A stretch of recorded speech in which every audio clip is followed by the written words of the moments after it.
안녕하세요. 저는 출퇴근하면서 라디오보다 사연 채널 즐겨 듣는 33살 중학교 사회 과목 교사입니다. 제가 하는 일이 사회 경제 모든 거랑 관련된 일이라 사회부 기자인 저희 남편과 말이 참 잘 통했어요. 저희 남편은 얼굴도 나쁘지 않았고 무엇보다도 저한테 한없이 다정한 성격이라서 제 마음에 쏙 들었다고나 할까요? 지인들 소개로 남편과 만나서 1년 정도 연애를 하다 보니 저도 남편도 적은 나이가 아니라서 양가 집안에서 슬슬 결혼 얘기가 나왔어요. 남편은 저랑 동갑이고 자기 일 열심히 하는 사명감 있는 기자라서 좋았습니다. 눈빛이 반짝반짝 살아있는 사람이었어요. 저도 아이들의 반짝반짝한 눈을 참 좋아하거든요. 그래서 제가 저희 남편한테 더 끌렸는지도 모르겠습니다. 그래서 저는 저희 부모님한테 남편에 대해 좋게 이야기했고 인사를 드렸을 때 부모님도 남편을 좋게 보셨어요. 그렇게 저도 남편의 인사를 드리고 나니 어느새 결혼 준비를 하고 있었죠. 저희 남편네 집안이 저희 친정집보다는 조금 더 여유가 있는 편이긴 했습니다. 하지만 부자라고 하거나 잘 사는 집이라고 하기에는 평범했고요. 하지만 진짜 문제는 따로 있었어요. 남편네 집안에는 아들이 둘, 딸이 둘이었는데 누나들이 첫째, 둘째고 남편이 막내였거든요. 아주버님이 셋째고요. 다행히 나이가 훨씬 더 많은 신우 둘은 모두 진작에 시집을 가서 애도 있는 상태였습니다. 이 시누이 둘이 솔직히 이미 시집을 갔으면 이제 시댁일에는 좀 신경을 덜 쓰고 덜 와야 하잖아요. 그런데 무슨 틈만 나면 와서 사사건건 간섭을 하고 저와 저희 형님을 힘들게 하기 일쑤였습니다. 막내 아들인 남편과 제가 아주버님과 형님보다 일찍 결혼했고 사실 저희가 결혼할 때 여간 반대가 심한 게 아니었어요. 시어머니나 시아버지보다도 이미 시집가서 잘 살고 있던 그 첫째, 둘째 시누이들의 입김이 보통이 아니었거든요. 아니, 우리 막내는 잘 나가는 사회부 기자인데 막내 올케는 뭐 중학교 선생님? 아이고, 이건 솔직히 월급 차이가 너무 많이 나잖아.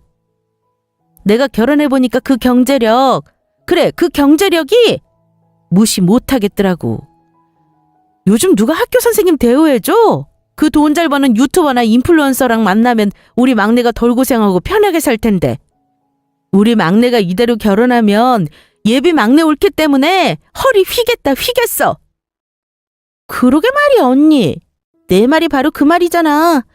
도대체 예비 막내 올케는 양심이 있음 말이야. 이렇게 차이나는 결혼을 하려면 집안에 돈이라도 많던가.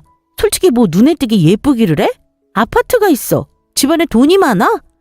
가진 건 몸뚱이 하나인데 빼빼 말라서는 나중에 애나 제대로 낳을 수 있을지 모르겠지 않나? 네? 저 그래도 중학교에서 선생님으로 아이들 가르치는 거 자부심 가지고 일하고 있어요. 잘 나가는 언론사에서 기자 일하고 있는 예비 남편보다는 아니지만 저는 안정적이고 교육 관련 일을 하고 있고 뭐 그게 대수라고 생각해서 우리한테 토를 다는 거야 지금. 아니, 돈이 중요하지 돈이. 아무래도 우리 막내보다 적게 버는 건 사실이잖아? 집안에 돈이 많은 것도 아니고. 오히려 시부모님보다 첫째 시누이랑 둘째 시누이가 이러면서 저랑 남편의 결혼을 반대했었거든요. 저는 저희 집이 막 못 사는 집도 아니고 그저 넉넉하지 않은 형편에 제가 열심히 공부해서 원하는 때에 선생님이 되었고 그거에 자부심을 가지고 살아왔습니다. 게다가 제 생각에 중학교 교사면 어디를 가나 꼴리지 않는 결혼하고 싶은 배우자의 직장 중 하나라고 자부했거든요. 그런데 남편네 집안에서는 그게 아니었나 보더라고요. 저런 첫째 시누이와 둘째 시누이의 입김에도 저희 남편이 저랑 꼭 결혼을 하고 싶다고 계속 그랬더니 어떻게 우리가 그렇게 좋다는데 어쩌겠냐면서 나중에 후회하나 하지 말라고 으름장을 놓았다고 하더라고요. 심지어 저랑 남편이 직장에 둘 다 서울에 있으니까 편의상 당연히 서울에서 전세 얻어서 살 생각이라고 하니까 시누이들이 뜯어말리면서 난리를 치는 바람에 저희는 결국 신혼집을 서울에 구하지 못했습니다. 아니, 우리 막내 돈으로 서울에 전세를 구하는 게 말이나 돼? 서울의 전세 가격이 얼만데? 예비 막내 올케는 대체 생각이 있는 거야, 없는 거야? 경기도에 구해야지. 경기도 쪽은 알아보고 그러는 거야? 그래, 맞아. 예비 막내 올케는 대출 얼마까지 받을 수 있어? 설마 그런 것도 안 알아보고 대뜸 우리 막내 대출이랑 모은 돈으로 서울에 구하려던 건 아니지? 그 정도 개념은 있어야지. 사람이 말이야. 난 절대 예비 막내 올케가 날로 먹게는 가만두지 않을 테니까 그리 알고 준비해. 네? 아니, 제가 무슨 날로 먹는다고 그러세요? 경기도로 가면 출퇴근 시간이 더 늘어서 그거보다는 서울에 사는 게 훨씬 나아서 그런 결정한 거예요. 또 토다는 거야? 우리가 어련히 알아서 다 추천할까? 어? 결국 그렇게 제 앞에서 대놓고 으름장을 놓는 바람에 두 손 두 발 다 들 수밖에 없더라고요. 신혼집 구하는데 뭐 조금이라도 보태주고 그런 소리를 하면 모르겠는데 그런 것도 아니면서 간섭만 주구장창 해야 되는 게 사실 너무 짜증이 났습니다. 그렇지만 저희 남편이 미안하다는 눈빛을 연신 보내면서 한 번만 넘어가 달라고 하는데 거기다 대고 짜증내고 무조건 서울에 살겠다고 하기도 좀 그렇더라고요. 결국 그렇게 저희 부부는 시누이들의 극성인 반대로 경기도에 집을 얻어서 살게 되었습니다. 당연히 저랑 남편의 출퇴근 시간은 예전보다 훨씬 길어져서 체력적으로 많이 지치고 힘들게 되었고요. 그래도 딱 하나 좋은 건 서울에 사는 첫째 시누이랑 둘째 시누이랑 거리상으로 멀어져서 다행이라는 것, 그것 하나였어요. 저도 그래서 결혼 전부터 남편은 괜찮은데 시댁, 특히 시누이들이 너무 극성이라 고민이었는데 차라리 멀리 살면 볼 일도 적겠다 싶어서 그냥 눈 딱 감고 결혼한 게 있었거든요. 하지만 시댁에서 시누이들의 입김이 워낙 세고 드세다 보니 남편보다 나이는 많은데 아직 결혼 못한 아주버님이 결혼하면 얼마나 예비 형님을 쪼아댈까 미리부터 지레 겁이 날 정도였습니다. 그런데 제 예상과는 다르게도 다행히 시누이들과 시부모님 입장에서는 저희 형님이 관제사라서 남편은 아주버님보다 조건이 더 좋은 셈이고 전문직이니까 완전 반대가 될 수밖에 없었어요. 저한테 했던 것처럼 그런 결혼 반대나 속을 긁는 소리는 더 이상 못하게 된 셈이죠. 형님이 관세사가 된 이유를 한번 이야기해 줬는데 너무 공감이 되고 더 대단해 보이더라고요.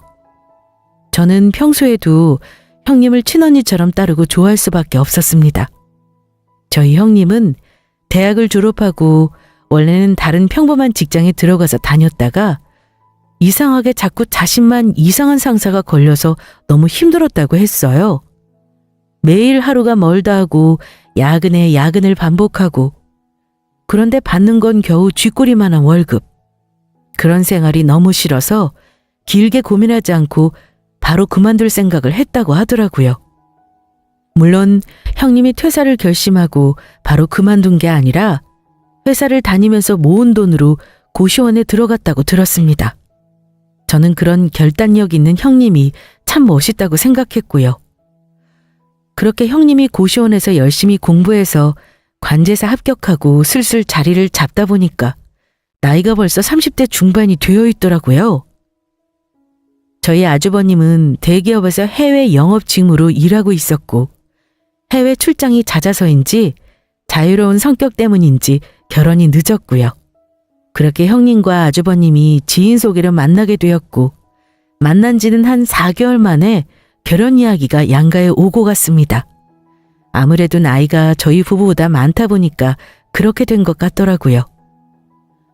그렇게 아주버님과 결혼한 저희 형님은 저에게 둘도 없는 친언니 같은 닮고 싶은 동경하는 그런 롤모델 같은 형님이 되었습니다. 형님이 관제사로 전문직이다 보니 아무래도 연봉 상승률이 아주버님보다 높더라고요. 이미 형님은 아주버님과 결혼하기도 전에 이미 아주버님의 월급을 넘어선 상태였습니다. 그런데 그걸 모르는 시어머니가 상견례 자리에서 선 넘는 발언을 했다고 웃으면서 형님이 이야기해 주시는데 왜 이렇게 웃기고 통쾌한지 모르겠어요. 우리 아들 대기업 취직한 게 예비 며느라기 관제사 되기 전이니까 우리 아들이 더 많이 버는 건 당연한 건데 혼수에 신경 좀 써주세요. 우리 아들이 신혼집 구하려면 아무래도 허리가 휘니까. 어머, 어머님, 뭘 알고 이야기하시지? 정말 모르셨나 봐요. 제가 지금 저희 예비 남편보다 연봉이 조금 더 높은데. 당신 얘기 안 드렸구나? 그게 뭐 좋은 이야기라고 굳이 엄마한테 이야기하겠어. 우리끼리 해결하겠다고 말씀드리고 말았는데. 아, 그랬어. 그래도 어머님, 아버님도 아실 건 아셔야지. 어머님, 저는 전문직이라서 연봉이 일반 직장인인 예비 남편보다는 훨씬 더 가파르게 오르거든요. 게다가 대출도 남편보다 많이 나와서 제가 더 많이 대출 받아가지고 신혼집 구한 건데요. 그러자 시어머니가 얼굴을 울고락불고락 붉히면서 대충 얼버무리고 끝내려고 했다고 하더라고요. 형님의 얘기를 듣는데 제가 감히 할 수 없던 사이다를 터뜨리는 게 정말 대리만족이 되고 참 좋았습니다. 어머, 그러니? 아, 역시 우리 아들이 보는 눈이 있네. 관세사가 그렇게 좋은 전문직인 줄은 몰랐단다. 아이, 그럼 다행이고 혼수에게는 못 들은 걸로 해라. 네, 그래야죠. 봐봐. 당신도 이렇게 다 투명하게 밝히니까 서로 오해도 없고 좋잖아. 다음부터는 다 숨기지 말고 우리 상황 솔직하게 말씀드리자. 응? 알겠어. 엄마, 나보다 지금 더 많이 벌고 대출도 많이 받고 있으니까 너무 신경 쓰지 말고 저희한테 맡겨주세요. 그래, 그래야겠구나. 어머, 여기 음식이 참 맛있지 않니? 형님이 바로 그렇게 맞받아치니까 시어머니도 상황을 파악하고 저희 형님한테 깨갱하는 것 같았다고 하더라고요.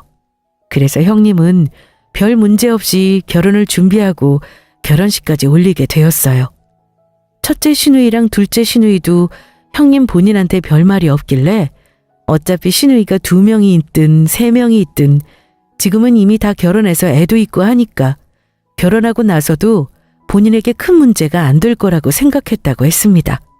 그런데 제가 시댁 식구들한테 아직도 엄청 시달리고 있다는 걸 형님에게 제대로 피부로 와닿도록 느끼게 해준 일이 벌어지고야 말았죠. 그날은 저희 형님이 결혼 후 시댁에 처음으로 인사드리러 오는 날이었어요. 그런데 시누이 둘이서 본인들 애들까지 싹 다 데리고 와서 저한테 하루 종일 음식에 설거지에 무슨 하인 부르듯이 부리려고 하는 겁니다. 심지어 시누이들은 제가 만들어 놓은 음식을 먹느라 본인 애들은 하나도 안 챙기고 저한테 중학교 교사니까 애들 좀 잘 놀아주라고 떠밀기까지 했죠. 예! 너희들 저리 가서 놀아. 막내 올케, 여기 와서 애들 좀 봐. 막내 올케가 우리 막내보다 여전히 돈도 조금만 벌고 할 줄 아는 거라고는 애들 보는 거밖에 없으니까 그거라도 해야지. 우리 애들 좀 잘 봐줘, 막내 올케. 중학교에서 애들 봐주면서 돈 벌면서 설마 우리 애들은 더 어린데도 대충 놀아주는 거 아니지? 내가 다 지켜보고 있어, 막내 올케. 솔직히 형님이 결혼하고 처음 인사드리러 오는 건데 굳이 애들까지 데리고 오는 것도 이해가 안 갔지만요. 애들을 데리고 왔으면 본인들이 돌보는 게 정상 아닌가요? 그런데 제가 중학교 교사라는 이유로 저렇게 부리려고 하고 있던 것이죠.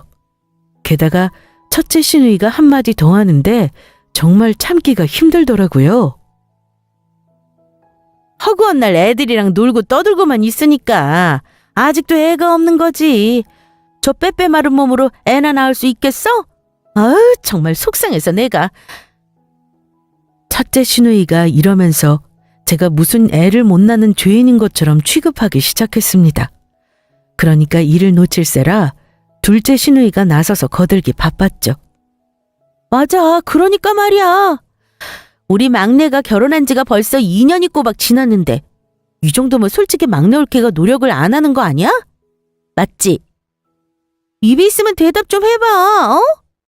아니 좀 분발하라니까. 왜 아직 소식이 없는 거야? 우리들 말이 말 같지 않아? 그래, 애 못 낳으면 예전에는 쫓겨났는데 알지? 우리가 많이 봐주고 있는 거야. 왜 애를 안 낳고 그래? 그러면서 지들끼리 실실 쪼개는데 너무 꼴보기 싫더라고요. 그런데 옆에서 보다 못한 형님이 나서서 제 편을 들어주었습니다. 아니 지금 애들 앞에서 못하는 소리가 없으시네요. 그래요 그럼 애 못 낳는 게 그렇게 큰 죄인가요? 그러면 어디 막내 서방님은 검사해보고 이렇게 우리 동서 잡으시는 건가요? 만약 막내 서방님이 무정자증이면 동서한테 미안해서 어쩌려고 그딴 말들을 하시는 건지. 그랬더니 첫째 신우가 발끈하면서 들이받는 형님한테 사과하라고 난리를 치더라고요. 아니, 오늘 처음 결혼하고 인사하러 와서 못하는 소리가 없네? 셋째 올케, 어떻게 우리 막내 동생한테 그런 심한 말을 입에 올릴 수가 있어? 얼른 사과하지 못해? 이건 우리 집안 모독이라니까? 맞지 맞아. 당장 사과해 얼른. 있지도 않은 사실 가지고 유언비어 퍼뜨린 건 나쁜 거라고. 그리고 우리 막내 동생을 뭘로 보고 그런 소리를 짓거리는 거야? 셋째 올케 관세사라더니 생각이 그렇게밖에 못해? 첫째 형님이랑 둘째 형님이 저희 동서한테 한 말이 더 심하지 않나요? 본인들 자식들은 본인들이 챙겨야죠. 왜 우리 엄한 동서한테 맡기려고 하세요? 학교에서 안 그래도 중학생들 가르치느라 힘들 사람한테. 전 계속 그러실 거라면 키즈 카페라도 애들 맡기고 오시던가요? 형님이 그렇게 강하게 말하면서 밀어붙이자 그 드세고 강하던 시누이 2명도 깨갱하는 것 같았습니다. 솔직히 듣고 보면 하나도 틀린 말이 없잖아요. 저는 옆에서 그런 형님을 보면서 정말 걸크러쉬가 바로 이런 거구나 하면서 감격했고요. 형님은 저한테 이런 꼴 못 보고 있겠다고 하면서 더 강하게 이야기해 주었습니다. 앞으로 형님들 아이들 돌보는 문제로 저희 동서 괴롭히시려면 막내 서방님 무정자증 검사부터 먼저 시키고 하시던가 하세요. 아시겠죠? 이렇게 형님들이 동서 괴롭히면 여자의 적은 여자다 이런 말들이 나오는 거라고요. 제발 그런 것 좀 그만해요. 네? 아니 셋째 올케는 말이 좀 왜 그렇게 해? 아니 우리가 뭐 못할 말 했어? 정말 어이가 없네. 애들 좀 돌봐주라는 게 뭐 그래 큰일이라고. 그래 우리가 언제 괴롭혔다고. 조카들 돌봐주는 게 그렇게 어려운 거야? 아니잖아. 그러니까 그 어렵지 않은 일을 첫째 형님이랑 둘째 형님이 본인들 아이들 잘 단속하시고 잘 챙기시면 되는 문제라고요. 애 낳는 건 동서랑 막내 서방님 자유지. 자꾸 동서한테 문제 있다는 식으로 이야기하시려면 증거를 가지고 와서 이야기하세요. 그렇게 시누이 2명한테서 형님이 저를 구해주었고 저희 형님 말에 틀린 게 없다는 걸 이제야 알았다는 듯이 뒤늦게 첫째 시누이와 둘째 시누이가 우리가 이번만 넘어가는 거라면서 후다닥 집으로 가버렸지 뭐예요? 진짜 웃겨가지고. 그렇게 꽁무니 내빼는 건 정말 처음 봤잖아요? 너무 신기하고 형님한테 제가 빠질 수밖에 없었습니다. 형님, 저는 진짜 농담이 아니라 진심으로 형님을 제 언니로 모시고 싶어요. 어쩌면 그렇게 할 말 딱딱 똑부러지게 잘하시고 똑똑하실 수가 있어요? 에이, 아니야 동서. 나도 적은 월급 받으면서 고생하던 시절이 있는데 뭐 밑바닥부터 올라온 거야. 그때 내 자신이 그렇다고 그런 무시를 받고 참고 살아야 할 만큼 열심히 안 살아왔던 것도 아니고 동서도 마찬가지야. 그래서 저런 소리 듣고 있을 필요 없다니까? 형님이 저를 오히려 위로해 주셔서 너무 감동했고 형님은 요즘 아이 없이 사는 사람들도 많은데 아이 없는 걸로 기죽지 말라고 말해줬습니다. 정말 저는 울컥해서 순간 눈물이 나더라고요. 진심에서 나오는 감동의 눈물이었습니다. 저는 형님을 정말 좋아하고 잘 따를 수밖에 없었어요. 여러분들이 저라도 아마 그러지 않았을까요? 그렇게 어느덧 형님이 결혼하고 처음 맞이하는 명절 연휴 첫날이 되었어요. 그런데 시댁에 와보니까 시댁 사람들은 저희 며느리들만 빼놓고 자기들끼리, 아니 글쎄 온천으로 놀러 간 거 있죠? 시부모님이랑 첫째 시누이, 둘째 시누이, 거기다 아주버님까지 이렇게 다섯에 첫째 시누이, 둘째 시누이 아이들까지 다 같이 온천에 갔더라고요. 저희 남편은 해외 기사 때문에 밤에 화상회의하고 기사 쓰느라 낮에 자고 있어서 못 갔고요. 당황한 저희 형님이 저한테 자초지정을 물었습니다. 동서, 대체 그 많던 시댁 사람들은 다 어디 가고 테이블 위에 이 종이는 뭐야? 그거 오늘 차려야 하는 차례상 목록이에요. 제가 힘없이 대답하며 명절이나 제사 때는 늘 저한테 이렇게 차례상 목록을 남겨두고 시댁 식구들끼리 공원이든 어디든 놀러 갔다가 오는 게 일상이라고 했죠. 그랬더니 형님은 듣고 너무 어이가 없다면서 그동안 이렇게 핍박받으면서 2년을 어떻게 살았냐고 저 대신 울상이 되어서는 안 되겠다면서 자기가 다시는 이렇게 안 살게 해주겠다고 본인 말대로만 하자고 하더라고요. 그래서 저는 고개를 끄덕이며 형님 말에 다 따르겠다고 다짐했습니다. 그래 동서, 잘 생각했어. 가만히 살펴보니까 무슨 본인들이 준비할 거 아니라고 아주 빼곡히도 적어놓고 갔네. 이걸 무슨 언제 다 하라는 거야. 절대 안 될 일이지. 2년 동안 고생한 거 내가 앞으로는 다시 안 하게 해줄게. 하지만 무슨 수로요? 있던 걸 없애는 게 원래 제일 어렵다고 하던데. 일단 차례상이든 제사상이든 차리려면 시장에서든 마트에서든 장부터 봐야 되잖아? 그런데 그걸 아무도 안 도와주고 딱 본인들끼리만 온천 간 게 괘씸하지도 않아, 동서? 동서, 이건 착한 게 아니라 바보 같은 거야. 이제 이렇게 살지 말자, 우리. 그렇지만 저도 그만하고 싶긴 했어요. 그런데 저도 저희 집에서 제사랑 명절 때마다 차례를 지내니까 이렇게 돕는 게 자연스러운 일이었고. 그래, 그런 동서를 이용한 시댁 사람들이 나쁜 거지. 나도 알아, 동서. 일단 차례상 싹 다 베란다로 옮겨버리자. 거기다가 상을 차려버리자고. 뒷일은 내가 책임질게. 그러니까 걱정 마.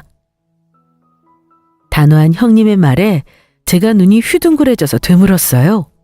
네? 형님, 상을 베란다에요? 나중에 옮기려면 꽤 힘들 텐데 괜찮을까요? 나중에 옮기긴 왜 옮겨? 베란다에 차리자. 내가 내 생각이 다 있다니까? 음식도 여기 차례상 목록 써놓고 간 거에 있는 거 싹 다 생략하고 아주 간단하게만 하자. 우리 장이나 보러 갈까? 리더십 있고 박력 있는 형님의 모습에 어머하면서 저는 홀린 듯 형님을 따라 나갔습니다. 형님은 저를 데리고 시장에 가서 아주 쏜살같이 장을 보기 시작했어요. 형님은 재빠르게 부쳐놓은 전이랑 떡국, 육수, 사과, 배, 곶감, 대추, 밤, 그리고 나물 3종을 가지고 다시 시댁으로 돌아왔습니다. 동서, 내일 시댁 식구들 오면 육수에 떡만 넣고 끓여. 그리고 떡국만 베란다 제사상에 올리면 돼.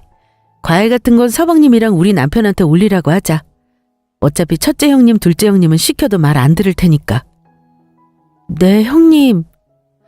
그런데 지금까지 차려왔던 거랑 너무 다르게 간소해서요. 분명히 첫째 형님이랑 둘째 형님이랑 어머님이랑 난리칠 텐데 이대로 괜찮을까요? 제가 그러면서 걱정했더니 저희 형님은 아무 걱정 말라고 하면서 이 기회에 명절 제사 다 간편하게 사서 하거나 아예 없어버릴 거라고 말해주더라고요. 저에게 형님은 그저 어둡기만 했던 저의 인생에 환한 빛인 것 같았죠. 그렇게 저는 형님 바라기가 되었고 형님은 지금까지도 찬양한답니다. 심지어 형님은 그동안 장 보느라 저희가 고생했으니까 보상을 받자면서 저를 피부 관리샵으로 데려가서 무려 2시간 동안 마사지랑 피부 관리를 받게 해주었습니다. 덕분에 저랑 형님은 뽀송해져서 시댁으로 돌아왔고요. 마침 저희 남편이 자다가 일어나 있길래 셋이서 저녁을 먹으러 나갔습니다. 그리고는 형님이 저희 남편에게 시댁 식구들이 놓고 간 차례상 목록을 보여주면서 내일 베란다에 상만 간소하게 차릴 거라고 먼저 말했어요. 그랬더니 남편이 웃으면서 자기는 찬성한다고 해주더라고요. 저희 남편은 외국에서 유학생활을 오래 한 기자였고 형님한테 제가 늘 명절 제사 때마다 고생하는 게 너무 마음에 걸렸다고 정말 고맙다고 대신 인사를 해주었습니다. 저희 집사람 생각해 주시고 이렇게 같이 제사랑 명절에 차리는 거 반대해 주셔서 감사해요. 저도 이런 건 점점 없어지는 게 맞다고 생각하거든요. 뭐 도울 거 있으면 언제든 말씀해 주세요. 남편이 그렇게 응원을 해주면서 셋이서 화기애애하게 저녁을 먹고 시댁으로 돌아왔어요. 그랬더니 온천에 다녀온 첫째 시누이랑 둘째 시누이가 아니나 다를까 내일 명절 차례에 쓸 준비된 음식 어디 있냐면서 쌩 난리를 치기 시작했습니다. 그러자 형님이 시장에서 사온 음식들을 가리키면서 당당하게 말했어요. 어머 형님들, 저희가 여기 사다 놨는데 눈에 잘 안 보이시나 봐요. 여기 있잖아요, 여기. 온천은 좋으셨나 보네요. 피부가 조금 좋아진 것 같기도 하고. 그러자 첫째 시누이가 저희가 시장에서 사온 음식들을 둘쳐보더니 곡소리를 시작했습니다. 아니 이걸 무슨 다 사왔다고? 아이고 이제 우리 집 명절 제사 다 망했네. 망했어. 막내 올케는 처음 하는 것도 아니면서 이걸 사와? 둘째 시누이도 놀라서 옆에서 첫째 시누이의 말을 거들며 난리를 피우자 시어머니까지 옆에서 와서 이게 무슨 일이냐면서 이 일을 어떻게 하면 좋냐고 아주 그냥 셋이서 생쇼를 떨기 시작했어요. 마음에 안 드세요? 안 그러면 다 가져다 버릴까요? 내일 명절 제사는 아예 생략하죠.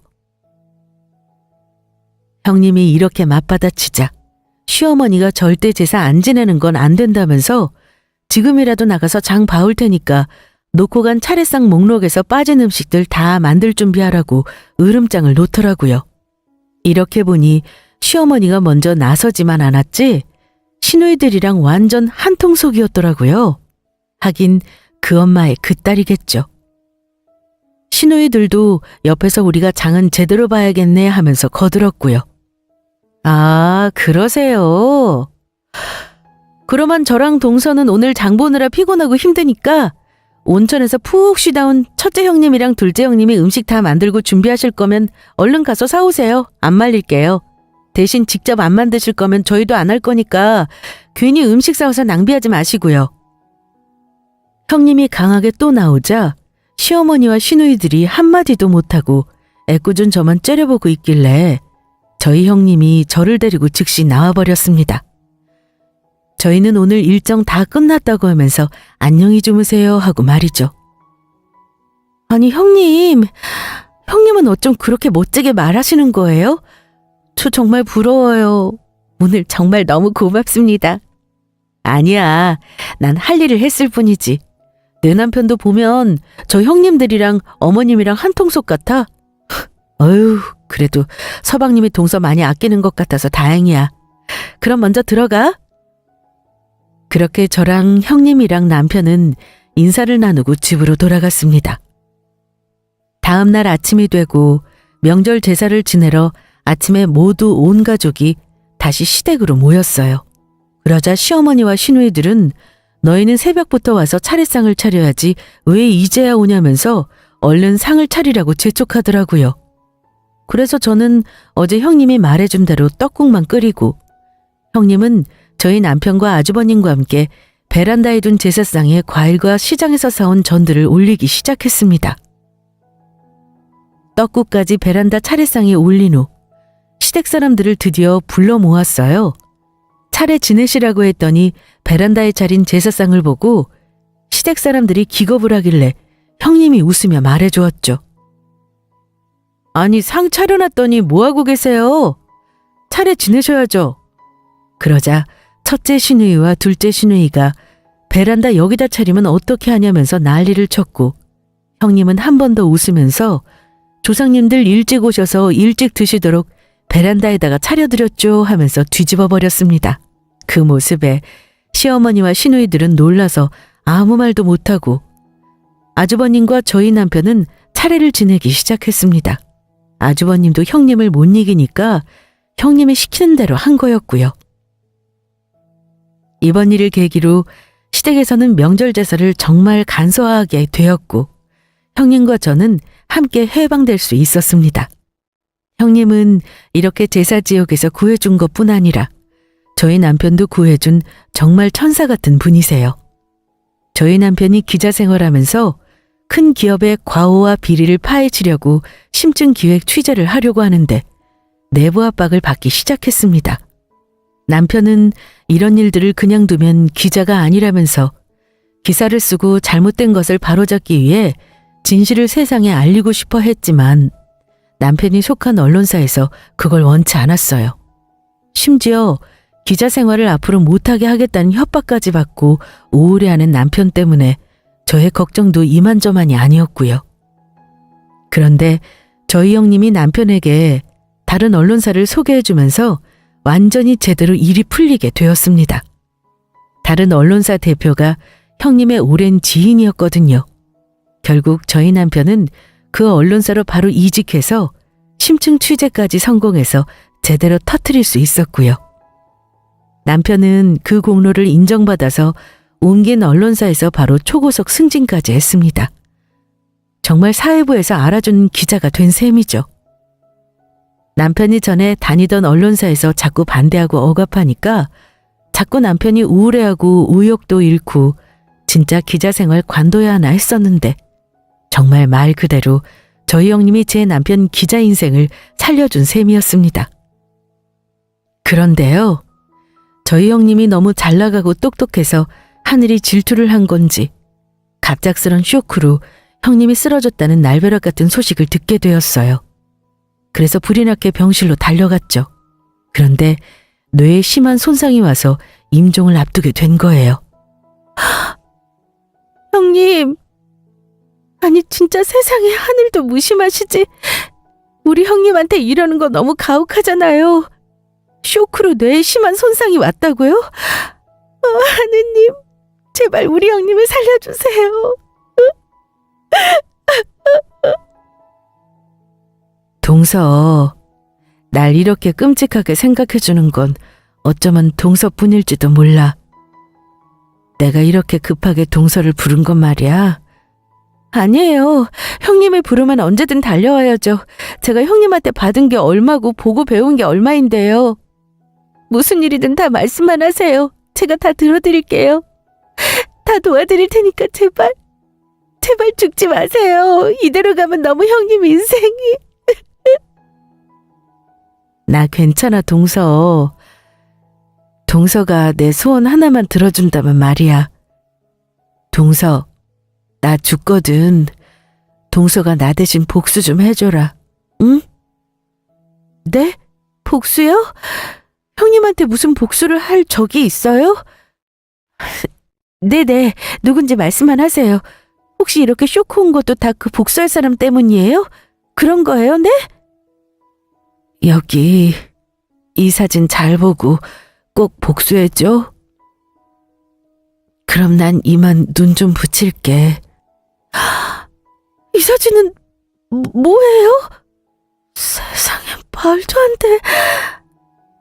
형님이 병실에서 힘겹게 저한테 건넨 사진은 바로 불륜 사진이었습니다.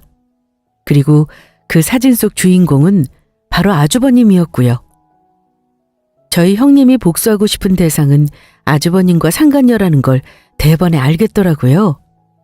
그렇게 저는 아주버님의 바람을 알게 되었고 그 상간녀가 형님 나이 또래로 보여서 더 유심히 봤습니다. 그런데 낯이 좀 익더라고요. 제가 사진을 하도 봐서 그런가 보다 하고 우선 어떻게든 이 상간녀를 찾아서 형님의 복수를 해줘야겠다고 생각했고 또 다짐했어요. 이 엄청난 파렴치한 짓을 한 아주버님을 당장이라도 찾아가서 때려주고 시댁 가족들 앞에서 다 밝히고 싶었지만 우선은 당장 저희 남편한테도 말하기가 조심스럽더라고요. 남편은 기자인 특성상 거짓말을 싫어하고 거짓말도 잘 못하는 편이었거든요. 안 그래도 저희 형님이 갑작스런 쇼크로 임종을 앞두고 있는 이런 순간에 아주버님 불륜 사실까지 이야기하면 제 남편이 견디기 어려울 거라고 생각했습니다. 그래서 조금 더 때를 지켜보자고 생각하며 저 혼자 복수의 칼날을 갈고 있었어요. 저희 형님이 어떤 마음으로 그 사진 한 장을 남겼는지 감히 상상도 안 되더라고요. 그렇게 급하게 저를 부를 형님이 아닌데 그날 급하게 불러서 제가 형님한테 갔던 거였는데 아주버님한테 복수를 해달라고 한 거였잖아요.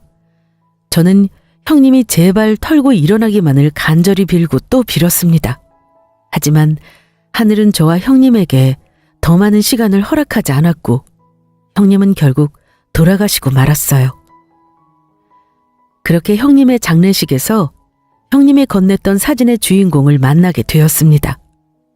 저는 역대급 반전에 그만 순간 숨이 멎고 말았어요. 아주버님과 다정하게 불륜을 저지르던 그 상간녀는 다름 아닌 형님의 친구였던 것이었습니다. 뻔뻔하게도 형님의 장례식에 찾아왔더라고요.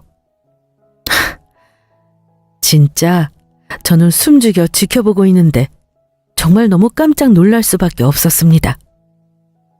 상심이 크시죠? 제가 왔으니까 너무 걱정 마세요, 어머님. 그래요, 잘 왔어요. 우리 셋째한테는 더할 나위 없는 짝이라고 생각해요. 나도 이미 우리 새며느리로 생각하고 있고, 그러니까 조금만 참아요. 네, 어머님, 그래야죠. 칙칙한 장례식장에서 말씀드리고 싶지는 않았는데 혹시 명품 가방 괜찮으시면 나중에 쇼핑 가요. 제가 사드릴게요. 어머, 안 그래도 되는데. 상중이라 내가 마음 놓고 웃을 수가 없네. 아무튼 고마워요. 그럼 장례 끝나고 같이 가는 걸로 해요. 네, 그럼요, 어머님. 제가 앞으로 잘할게요. 심지어 더 소름이 돋는 건 시어머니도 그 상간녀를 이미 알고 있던 사이더라고요. 게다가 형님 장례식장에서 시어머니도 이미 새 며느리로 생각하고 있다면서 조금만 더 기다리라는 말을 하는 걸 제 귀로 똑똑히 듣고 말았습니다. 그 이야기는 곧 시어머니도 아주버님이 바라핀 것까지 다 알고 있었다는 이야기가 되잖아요. 저희 형님이 관세사로 잘 나갔지만 뻣뻣하고 당찬 형님이 아무래도 꼴사납고 마음에 안 들었던 시어머니와 시누이들, 돈 많은 형님의 고등학교 때부터 친구이자 돌싱이었던 상간녀를 이미 오래전부터 눈여겨봤더라고요. 아니나 다를까 아주버님이랑 그 상간녀랑 눈이 맞았고요. 형님이 알게 된 건 그리 오래되지 않은 것 같았어요. 쇼크가 오고 갑자기 임종을 앞두기까지 정말 짧은 시간이었거든요. 저는 저희 형님이 제사지옥에서 저를 탈출해 주시고 형님 덕분에 제 남편이 잘 된 것도 있고 여러모로 정말 형님의 복수를 제대로 해드리고 싶었습니다. 그래서 그 상간녀가 저희 형님의 오랜 친구였다는 사실을 알고 그 즉시 남편에게 말을 했어요. 당신 놀라지 말고 들어? 지금 형님 장례식장에 와 있는 여자, 저 여자 형님 고등학교 때부터 친구라고. 우리 시댁에도 과일 사들고 왔단 거 기억나지? 오, 형수님이 정말 아끼는 친구라고 그러면서 소개해줬던 거 기억나. 그런데 갑자기 왜? 형님이 나한테 임종을 앞두고 사진 한 장을 주면서 복수를 부탁한다고 했었어. 자, 이거 봐. 이 사진이 뭘 의미하는지. 남편은 제가 내민 사진을 보고 그 자리에서 얼어붙어서 아무 말도 못하더라고요. 그래서 제가 상황 설명을 해줬습니다. 믿기 힘들겠지만, 아니 믿고 싶지 않겠지만 사실이야. 더 최악인 건 형님이 쇼크 온 건 당연히 이 아주버님과 형님 친구의 불륜 때문일 거고 게다가 어머님도 이미 아주버님이랑 형님 친구랑 불륜인 걸 아셔. 나 아까 다 들었단 말이야. 말도 안 돼. 아니, 당신은 이 중요한 걸 왜 이제야 이야기하는 거야? 우리 형이 정말... 이 사진을 보니까 형이라고 말도 못하겠다. 어떻게 형수님한테 이러냐고? 그것도 제일 친한 친구랑. 나도 너무 화가 나고 안 믿겨. 내가 이 사진 속 주인공을 여기 형님 장례식장에서 볼 줄이야. 어쩐지 참 낯이 익다 했었거든? 그런데 어머님한테 아무 거리낌 없이 인사하는 거 보고 바로 기억났잖아. 우리 시댁에 인사 왔었던 우리 형님이랑 제일 친한 친구라는 그 사람이라는 걸. 어떻게 바람을 피워? 친구 남편이랑? 정말 이해가 안 돼. 다들 머리가 어떻게 된 거 아니야? 이게 사람이 할 짓이 있고 안 할 짓이 있지. 나 안 되겠다. 형한테 가서 당장 따져야겠어. 우리 형수님한테 이러면 안 되는 거잖아. 내 생각도 당신이랑 같아. 그래서 난 당신이랑 힘을 합쳐서 아주머님한테 제대로 복수해버리려고 해. 당신도 생각 있지? 당연하지. 내가 기자 생활하면서 절체절명의 위기가 있을 때 외면하고 알아서 하라고 했던 형이랑 달리 형수님은 직접 지금 다니고 있는 언론사까지 소개해줬잖아. 나 형수님 덕에 아직도 기자하고 있는 거야. 내가 복수 제대로 할 거야. 뭐부터 하면 될까? 당신 다시 눈빛이 반짝반짝 빛나고 있네? 나 역시 당신이 모른 척하지 않을 줄 알았어. 그래, 그러자.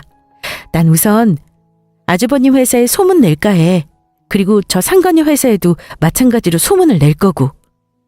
그러자. 형은 더 이상 구제불능이야. 내가 기사까지 쓸게. 도저히 안 되겠다.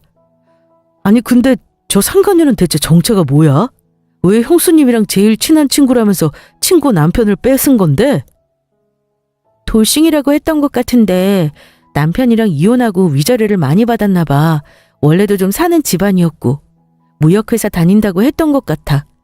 형님이 관세사라 그쪽 많이 도와주고 고등학교 때부터 친했던 거랑 별개로도 중요한 사람이라고 했었어. 내가 워낙 형님 많이 좋아했었잖아. 그래서 형님이랑 친한 친구라고 하길래 이것저것 물어봤었거든. 잘했어, 당신. 그러면 저 상간녀 회사에도 같이 소문내는 걸로 하자. 아주 그냥 싹 다 망하게 해버리자고. 우리 형수님은 저렇게 쇼크로 돌아가셨는데 어떻게 뻔뻔하게 장례식장에 얼굴을 드러내? 내가 가만두나 봐라. 정의가 있는 기자는 절대 가만히 있을 수 없다고. 그렇게 저와 남편은 아주버님 회사에 형님 친구랑 바람난 사실을 모두 소문냈습니다. 대기업에서 해외 영업하는 사람이 아내가 쇼크로 죽었는데 그게 아내 친구랑 바람나서 그런 거라는 소문이 나니까 당연히 같이 일해하는 직원들이 기피했고요. 회사에 얼굴을 들고 다니기가 어려워졌습니다. 상간녀 회사에도 마찬가지로 고등학교 때부터 친했던 친구의 남편을 꼬셔서 쇼크 오게 해서 죽게 만들고 뻔뻔하게 장례식장까지 가서도 그러고 있더라라는 소문을 냈어요. 상간녀 역시 회사에서 소문 때문에 안 좋은 평가를 받게 되었죠. 저희는 모든 걸 다 알고도 형님 친구와 아주버님의 바람을 종용하고 덮어주고 이용하려고 한 시어머니랑도 아예 연을 끊고 살기로 했습니다. 그런데 첫째 시누이와 둘째 시누이는 이 사실까지는 모르고 있었더라고요. 일부러 시댁 식구들 다 모인 자리에서 터뜨렸거든요. 시어머니가 아주버님 바람을 알고도 넘어갔다고 말이죠. 엄마, 어떻게 형수님한테 그럴 수가 있어요? 형수님 친구랑 형이 바람 피는 걸 알고도 가만히 있었다며. 심지어 그 상간녀한테 뭘 받아낼 게 있다고 명품 가방에 뭐해. 엄마가 그러고도 사람이야? 나 엄마랑 연 끊고 살 테니까 그렇게 알아요. 저도 형님 장례식장에서 어머님이랑 그 상간녀가 하는 얘기 듣고 얼마나 놀랐는지 몰라요. 아직도 소름이 돋는데 더는 같이 가족으로 못 살겠네요. 어머님 이제 저희한테 연락하지 마세요. 아니 나는... 그게 그러니까 아니 죽은 셋째 며느리가 워낙 뻗대고 자기 잘난 말에 살지 않았냐. 그보다는 그 친구가 더 싹싹하고 돈도 많고 우리 셋째랑 딱이니까 그랬지.